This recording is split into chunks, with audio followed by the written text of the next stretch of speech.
Hello again, guys. We are back this time with part 2 of the Astral Wardens.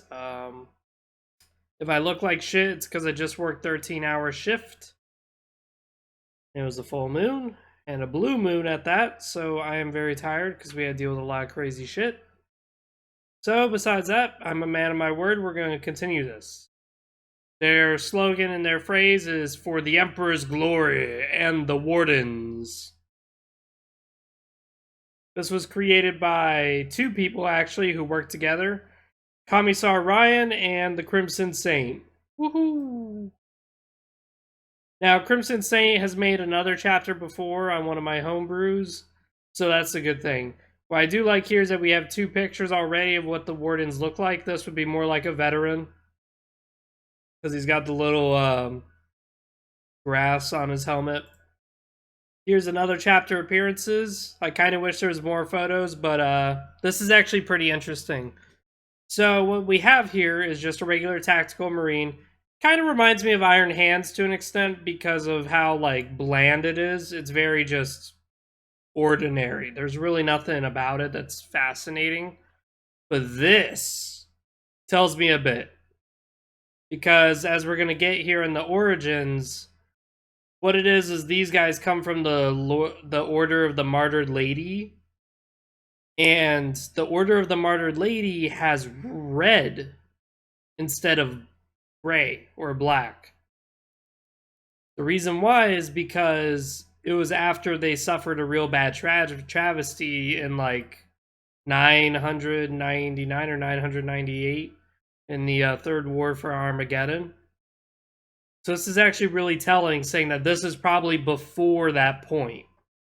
So let's get into the chapter origins. The chapter was formed around the year 998, Millennium 41.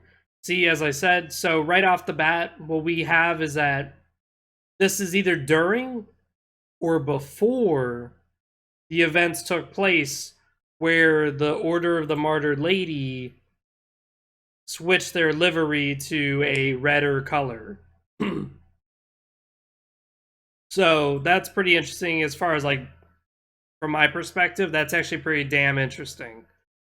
So, with what the chapter refers to as the Uriana Massacre, when a company of Sisters of Battle from the Order of our Martyred Lady were wiped out, except for one where wiped out. The one who survived was the current saint of the Sisters portion of the chapter, Adria Themlin. With her about to be killed by the Chaos forces that were on the planet, the Blood Angel reinforcements they requested arrived, but near too late as they pushed forward and defeat the forces. This is where the current chapter master Gabriel met Adria, as he saved her from being killed, and when the battle was over, returned to the ship and made sure she was returned to health after sustaining great wounds in battle over this time. Over this time, they formed a good friendship. Alright, I'm going to stop right here. Please, for the dear God, if you're going to write this, please put some punctuation. I'm not English grammar, but this is all just one long ass sentence. And as you can tell from me reading it, it's very fucking confusing. But essentially what it is the leader of the Sisters of Battle was Adria Themlin. She's the only survivor after fighting Chaos forces. And Blood Angels came to the rescue.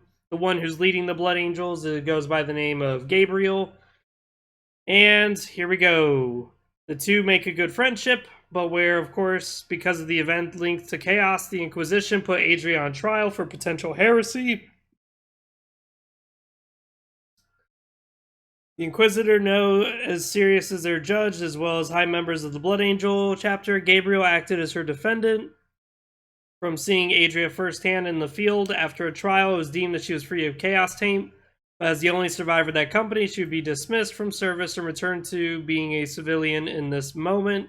Gabriel struck out in anger, protesting that Adria should be transferred to a new company. The representative from Blood Angel chapter, a captain in the Sanguinary Guard, saw this as a great disrespectful to the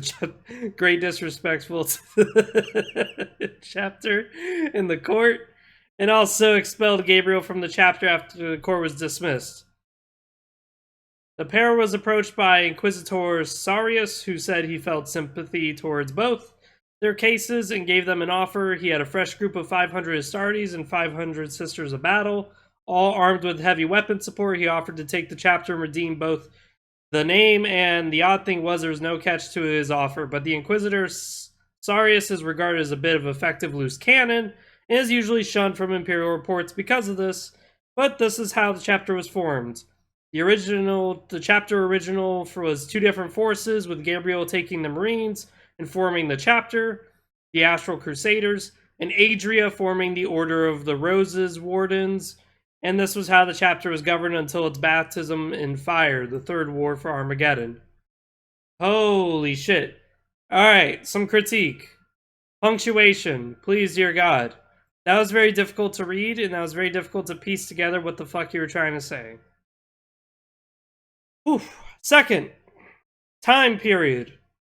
998, Millennium 41 is the same time that the Third War of Armageddon happened. So I'm guessing all of this happened on a Tuesday. As I said, one of the things going for you is that the livery here is not red, which is a sign that this is probably before this date. But the fact that it says that they were participating in the Third War of Armageddon as a new chapter, that is damn quick. That's like the same time period. So we're gonna just say, for critique-wise, lore-wise, for Origins, it's kind of iffy because of the bad grammar. It's very difficult to understand what the fuck is going on. But also because of the time frame. That's actually a huge lore issue right there, is the time frame. Third War for Armageddon. Until the Third War, chapter is seen as mostly as a joke by the majority of Codex-compliant chapters, like the Ultramarines, as they were formed out of failures and weren't even truly a chapter, as they did not have mass numbers compared to other chapters. This changed during the Third War for Armageddon, where the chapter earned its respect by coming to the aid of the Imperial Guard and the Salamanders at the Battle of Hemlock River, and being one of the chapters who came to help end the Siege of Hell's Reach. But the chapter's defining moment came when they decided to unify the forces of Sisters and Marines under one banner and be more combat effective. And that is when the chapter official became the Astral Wardens and held the line in the defense of Titan Forge Tempestus. The Forge was originally mandated by Skitarii of the Cult of Mars, but after the initial attack from the Orcs, they called for fire support, and the Crusaders and the Order of Rose responded. There were three main waves to the attack. The first saw moderate casualties for both the Imperium and the Orcs, and the second wave, near to half of the chapter, were wiped out, and expecting their deaths in the defense, held the line by using the weaponry from the Titans in the Forge. After the battle, the chapter realized they could be more effective if they work as one and conjoin the forces of the Order and the Rose and the Astral Crusaders to become the newly formed Astral Reavers. After this, the chapter was contacted by Belisarius Cawl of the Cult of Mars, offering his thanks. And a token of gratitude, he offered to be a supplier of arms to the chapter, which fixed the chapter's greatest issue of getting arms and armored support, as well as giving them their own ship fortress, which they dubbed the Tempest, in honor of where the chapter truly formed, to remember the lost comrades in battle. So this here is again another origin where they were originally two separate orders, but now they're one order because of this. This is actually pretty decent as far as like, we fight to the last man for the Emperor kind of like ending. That's actually pretty decent. But, big issue. Why do they not have Mechanicus dudes part of them? It should be actually an order of 3 factions if you think about it. Because now they're fighting with Skitarii, which no, they are not a brick wall. They are Skitarii. They are pretty damn badass. So I would like to see that, where it's like, they do have a lot of Mechanicus forces due to this incident. But I don't think it gets explained later on. Devastation of Baal, whew, huge time jump, okay. As with all Blood Angel successor chapters, the Wardens were no different with them, coming in full force to the devastations as they are to die, they will die with their brothers. They arrived slightly late to the battle due to them being held up in the small Chaos Force from the World Eaters they encountered. After that, they arrived, and not a moment too soon for the final battle against the Hive Mind. The chapter took heavy casualties from this hellish battle, and Gabriel suffered dearly, seeing so many of the Marines he had known since the chapter beginning, being torn apart, and in this David felt the black rage coming more and more over him, and the large bloodshed coming over him from the Tyranids he had slaughtered. When the time for the final charge came, he was ready for death, but he had one final order to give before he could die. He asked Adria to take all the sisters and guard the initiates so that the future of the chapter might survive. With this order came the two most important events in the chapter's history: the sainting of Adria and the fall of Gabriel. Okay. So, apparently they're Blood Angel successors, but as we're going to divulge later on, that is not the case. They're kind of a mutt chapter, as I said in my lore video for the homebrew. But also, we find that Adria becomes a saint, which is pretty damn big.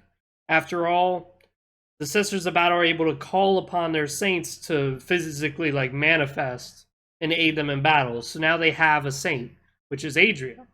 As Gabriel was asked, Adria took the sister forces to guard the initiates as the charge raged forward. The forever tenacious swarm of the hive mind had found their way to them, and they held their line for as long as they could until it seemed they were going to be overrun. And Adria was prepared to make a sacrifice to keep her promise to Gabriel in return for the promise he had made to help her. And so she made her great last stand. She resisted and bite until one threat she could not take as a Carnifex emerged. Adria fought to the best, but it was too large a threat for her. But in her final dying moments, her final words to the Emperor were spoken. And as the old adage goes, faith is our armor. As the Emperor's light erupted from her as winged sprout from her back, and improving her faith was absolute, became a living saint as she ripped the Carnifex in half and made sure that the future of the chapter was secured, and that the promise she had made to her old friend was to be kept. The fall of Gabriel, and as Adria became a saint, Gabriel was preparing for death in what he assumed to be his final moments, let himself fall to the black rage for the final charge as he drew his power sword and gave what he guessed was his final order. Then would now become the chapter motto of Sic custodes demonstrant et nomen imperatus est in gloria, which translates to in the name of the Emperor's glory and the Wardens.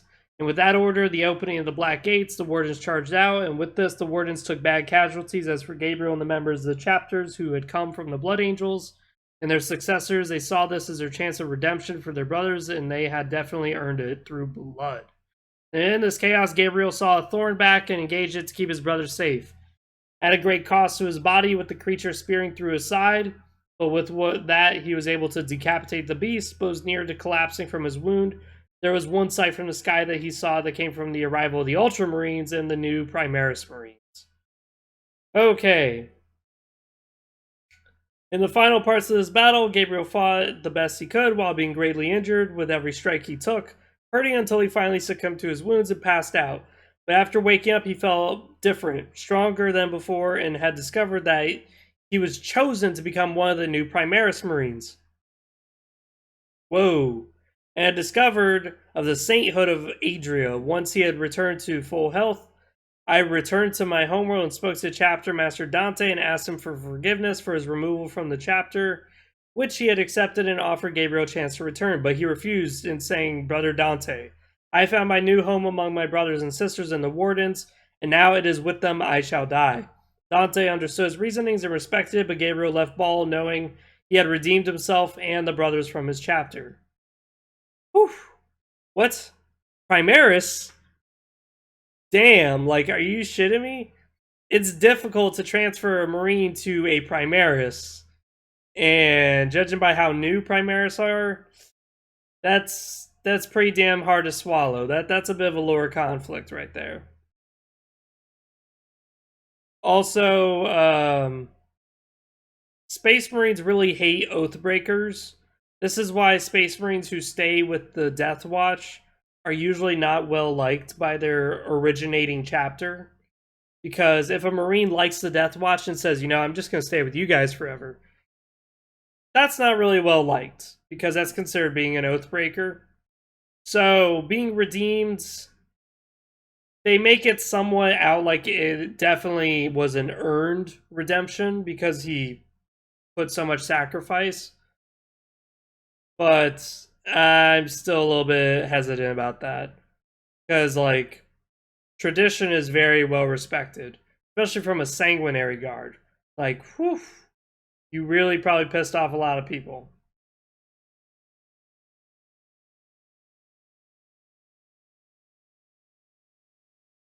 Adria, somehow still alive despite being a saint, had a job to do, where she returned to Uriana, the site of where she met Gabriel, and the foundation of the chapter reformed and laid a proper memorial for her fallen sisters, and then established the Remembrance, which is the only fortress monastery of the Wardens and the home of where they train the recruits and also bury their dead. As a reminder to the recruits of those who came before them, what fate they may face, but also the brothers they shall make along the way. Alright, I'm kind of done reading because I just really don't care about reading personal stories, but I'll leave this here. If you guys want to read it, it's up to you. And on to the next one. St. Adria Themlin. No. There we go.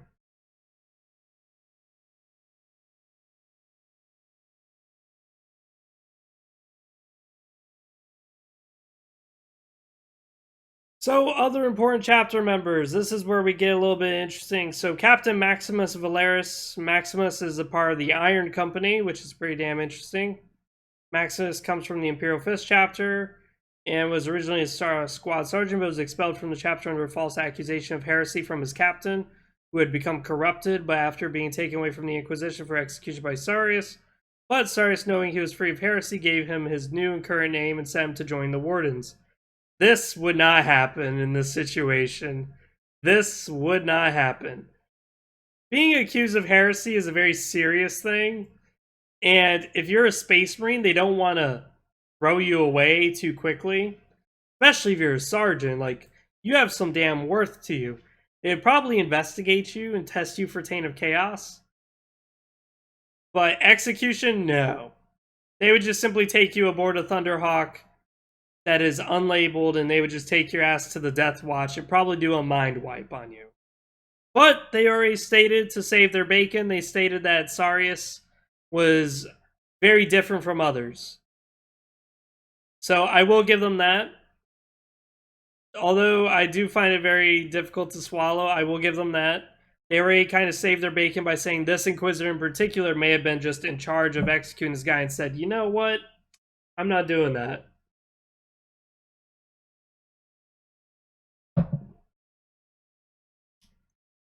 Seraphim Captain Neira Rosetta, hailing from the Valhalla sector. Yeah! Valhalla, bitch! I love fucking Valhalla. Then was selected to join Sisters Battle and train and was showing promise. Was made sergeant of her squad and then was going to be sent to join the Order of the Bloody Rose, but instead was taken by Sarius with the group of sisters. She was first greeted by Adrian while in the Rose Wardens, noting her skills made her second in command. And this role kept up until after the Battle of Tempest, where Adria had formed the Rose Blades and appointed her as leader of the Rose Blades. It was around this time that she formed what is seen as chapter's first connection with her starting on and off her relationship with Captain Valeris. Yep, elegant sword strikes, quick and accurate shots from her plasma pistol. Plasma pistol, that's pretty interesting. Chief Librarian Aurelio Draco. Draco. That name has a lot of meaning to me. See, I like Ian Watson. Ian Watson's an author of some Warhammer 40k books. And one of the Inquisitors he makes is known as Jacques Drago. This is getting steamy. Chief Librarian Aurelio Draco, taken throughout standard training of his original chapter, the Blood Ravens Librarians, and forging his skills as a veteran in the Cronus campaign, the Aurelian campaign. Wow. Wow. How the fuck is this guy not corrupted? But never truly agreed with the chapter's way of looting and secrecy. Dog, that's like everybody. Even the Imperial Guard do that shit. Except for the secrecy. But truly hating his brothers, but he knew if he got the chance to transfer chapters, he would probably do so, and he got that opportunity during the Third Armageddon War. And Gabriel, and after battling with Gabriel for a major part of the campaign, at the end asked to join the Wardens. Gabriel accepted, seeing his skills and due to the chapter not having a chief librarian at the time, pointing to be the chief librarian of the chapter. and then also becoming Primaris when the time came, and now charges into battle clad in his Mark 10 armor, wielding his plasma pistol and power sword. What the fuck is up with all the plasma pistols? This chapter didn't have shit until after the Third War of Armageddon. Where are they getting these plasma pistols? Plasma pistol is not something that's freely given, mind you. Like, that is something that has to be deemed as a privilege. Like, that is an honor to get a plasma weapon. Unless you're in the Dark Angels, they have a fuck ton of plasma. So it's like, where the fuck are they getting all these goddamn plasma guns? Like, Jesus fuck. This is a lot to read, so I'm not going to read it all here. High Chaplain Xerxes Jaeger, hailing originally from the chapter Dark Angels chapter and going through his training. Above average hate for heretics and was ideally selected to become chaplain. Blah, blah, blah, blah, blah, blah, blah, blah, blah, blah, blah, blah. Barely being saved by the Wardens arrived to him, and the only way to save him was to turn him into a dreadnought, so they did. And with this, he owed the Wardens his thanks, but with his brothers being dead, and with returning to the Angels, would see him most likely executed for potential heresy. He decided to serve the Wardens to return the favor, but in a slight way of self-preservation. He then, to make sure the chapter's internal issues remain minor, including his own between the Sons of Fenris and the Sons of Caliban. His opinion on the feud is very simple. It exists both sides were at fault, but as long as the mission does not get stopped, but he will not stand for mockery for his chapter. He gains the highest rank of chaplain during the battle for Titanforge Tempest for his duties of motivating troops to keep fighting, even to the bitter end. Here we get to chapter traditions. This is where we get to the Iron Contest tournament, which is pretty damn interesting because, as I said, this is a mutt chapter. This chapter doesn't come from strictly Sanguinius, doesn't come strictly from the Imperial Fist. It comes from kind of like a little bit of everybody. So with this, we're going to just simply lay out titles. Iron Contest, Tournament of Thrones. This is introduced by Captain Valeris to his original chapter. There we go. We have the Die Reflexionis, Latin for Day of Reflection. Chapter-wide day of mourning for all battle brothers and battle sisters they have lost with their service, remembrance, as well as blah, blah, blah, blah, blah, blah. Celebrating the victories that they died to secure the chapter's future. As I said, you guys can read this. You can always pause the video. There's no problem with that. It's just I worked a 13-hour shift, so I'm not in the reading mood. Also, this is the second video I made on this Homebrew chapter, so I think I'm being more than fair. One of the major chapter traditions is how they handle Primaris Marines. The chapter sees Primaris as a battle armor, which can be given to show great bravery and a sign of veterancy. And to reflect this, the only people who are Primaris in the chapter are veterans of the Iron Company. Really? Upgrading to a Primaris Marine kind of takes a bit of work. And it's not exactly an easy transition. So it's kind of interesting that they would do it not when the Marine is growing, which is easier, but instead when the person's already a veteran, you risk losing a veteran if something goes wrong. That's kind of interesting. I know a chapter tradition is why they do not have a chapter symbol. It is meant to be a sign of unity within the chapter. It shows it does not matter what chapter of origin you are. One of the Wardens, the people around you are no different. And now you shall stand together as one. So right off this, I kind of hate this. Because you see, the chapter may be new, and it may be a mutt chapter, but it does need a banner because all your recruits aren't going to come from every chapter. You already have 500 Astartes who are from different chapters? Sure. But what about the other 500? The recruits that you're going to pick up over time. They need a symbol to back themselves in. So this is where I would kind of disagree on this lore. I would definitely disagree on this. Also, like, when you get banners and stuff, like banner bearers, what the fuck are you going to put? Are you just going to break that shit off of your model? No, you got to put a chapter symbol. And there is no, like, just imperial symbol. No, it has to be their own unique livery and their own unique symbols. So I do have an issue with that as far as the lore goes on that. The Primaris thing I also think kind of is, it's unique. So that's what I've always strived for, is people making unique chapters. And this chapter is more than unique in a lot of ways. Some ways bad, some ways good. But this Primaris Marine, I'm like, that's very risky to allow where only Primaris are the veterans. Because if something happened to that veteran when he's trying to transition to a Primaris, you just lost a very valuable asset. Whereas you could have just made him a Primaris when he was a recruit, which isn't really that bad, versus trying to convert an already Astartes into a Primaris. The final tradition, I suppose, is the best way to put it, is how the chapter views on attachment. The chapter's high command is aware that the sisters in a battle and the Marines greatly mixing, there is bound to be relationships that form.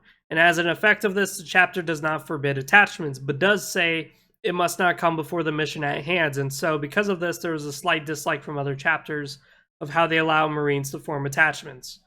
Okay, this is an issue. This is a big issue. You see, many Space Marines do not have that drive. They don't have that sex drive. You see, there's been many great books that show this, that to a Marine, he is totally unable to pick up that a woman's flirting with him. All he's thinking about is tactical shit. Like, he may be looking at a woman's form and going, I like your hips, that's really good for carrying extra ammunition, because of how round it is. The woman's gonna be like, ooh, he's gonna be saying I have a big butt. No, he's being very fucking literal. Like, he can see how much bolter rounds you could probably carry. He's not looking at you the same way you're looking at him. There's also been a few times with Grey Knights in particular where they're like totally naked, and women are just like, whew, damn, they really are blessed by the imp. But to them, they're just not understanding. They're like, yeah, I don't get it. They don't get it. They're just like, I don't get it what having a big dick's all about. Honestly, I don't even use this fucking thing. Let me just walk over to the other locker room now. Just lug that thing over their shoulder. So this I do have a bit of an issue with. Now, at the same time, salamanders, on the contrary, salamanders do have very deep ties with their families, very deep ties with people that they know who are just normal civilians. So it's pretty common where if you were like born on Nocturne, you would have your great uncle who's just this fucking amazing veteran. And he's just looking at you like, oh yeah, little nephew, don't worry. You'll be big and strong like me. Like, that's okay.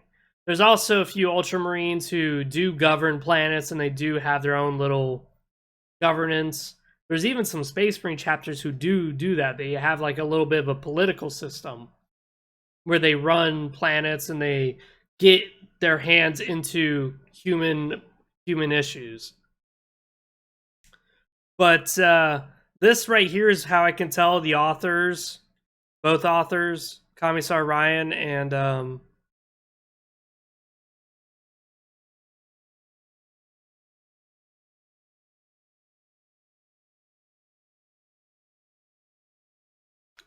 Crimson Saint are just horny as fuck, is when they say that they allow Sisters of Battles and Marines to mix. Because you already know what that means. That means that after they do their little Sunday prayer to the Emperor saying, I'll remain pure to you for every day, immediately the Sister of Battle is going to drop to her knees and receive a huge payload of the Thundercock coming right in, and just going straight down there. Getting that huge payload of that Thundercock. Which I guess is another vehicle they forgot to mention that's unique to this chapter. The Thundercock. For you ladies who like to do blowjobs. Chapter special training. They train them very much like tradition dictates. But since they have a large mix of traditions, the training could vary wildly.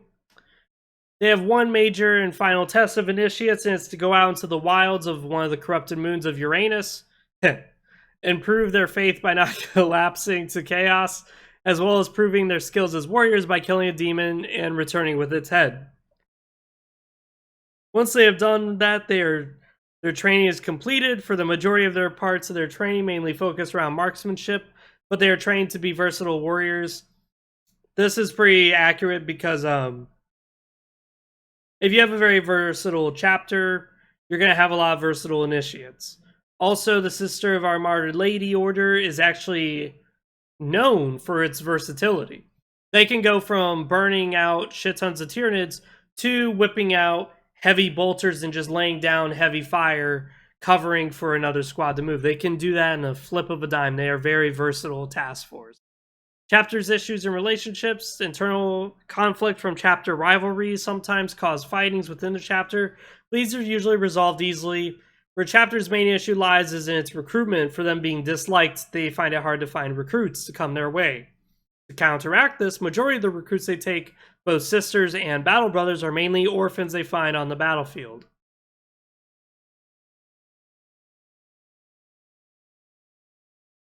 Great. Great. Since they take orphans from the battlefield, that means that they could technically be considered stepbrothers and stepsisters. So I can already see it now where full-grown initiate is in the private quarters of his other Sisters of Battle initiate, and she goes, "What are you doing, stepbrother?" I could see a lot of hentai being made out of this. This is a very good chapter for me. They're heavily disliked by their Codex-compliant chapters, like the Ultramarines and its successors, and is very disliked by the Inquisition. That makes sense. They're neutral with the majority of chapters. What? What? What? They just said they had a conflict with most chapters. Now they're saying that they're neutral with most chapters? What the fuck? Some chapters, like the Dark Angels, have a slight dislike because of the knowledge they could potentially know about the Fallen, and the same goes for the Imperial Fist, with them disliking the organization of the chapter. The chapter isn't all hated, though, with it being good friends with the Blood Angel, Salamander, and Blood Ravens chapter.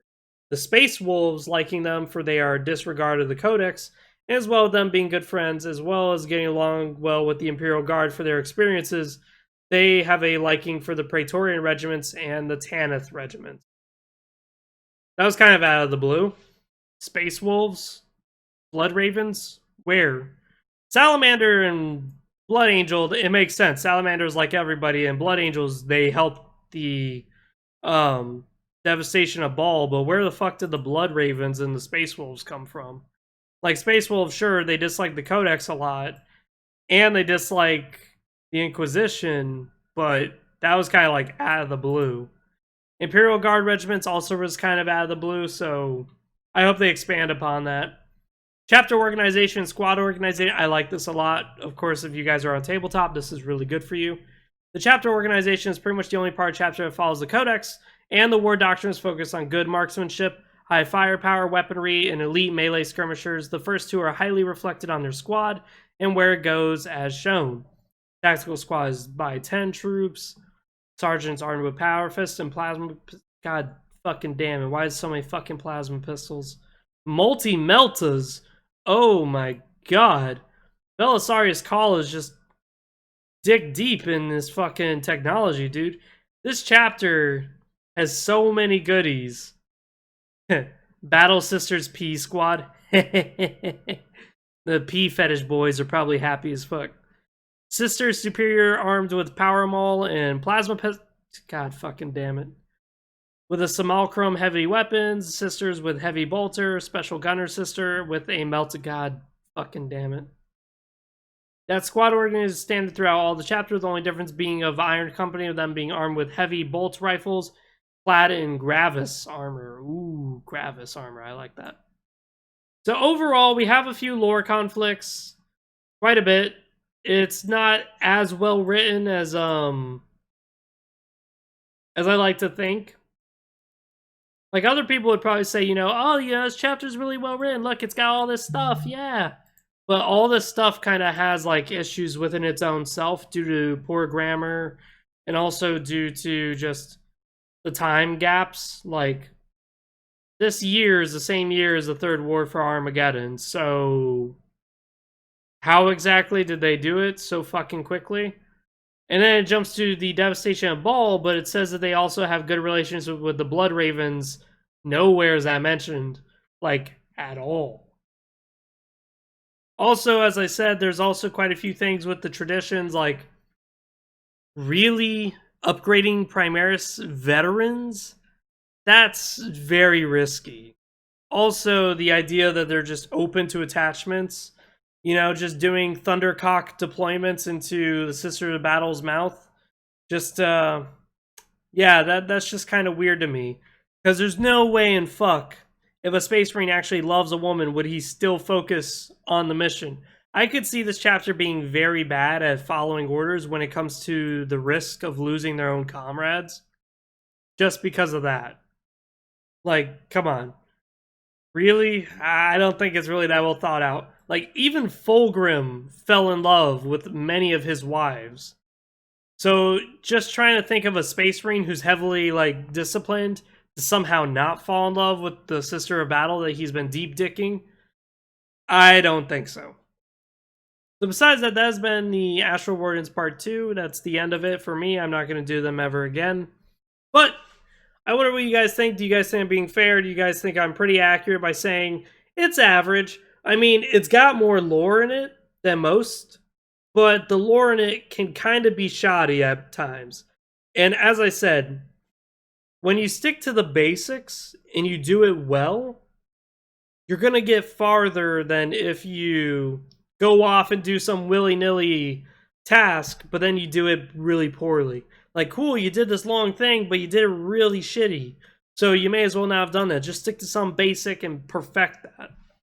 Besides that, I do think there's probably a lot of fan fiction they could write on this. I would love to see the hentai that comes out of this. I would really love to see that. I should probably end this video now and go masturbate for a bit. But besides that, this has been brought to you by Commissar Ryan and the Crimson Saint, who has already done some. So, besides that, has been Free 700. I'm out. See you guys next time. Peace.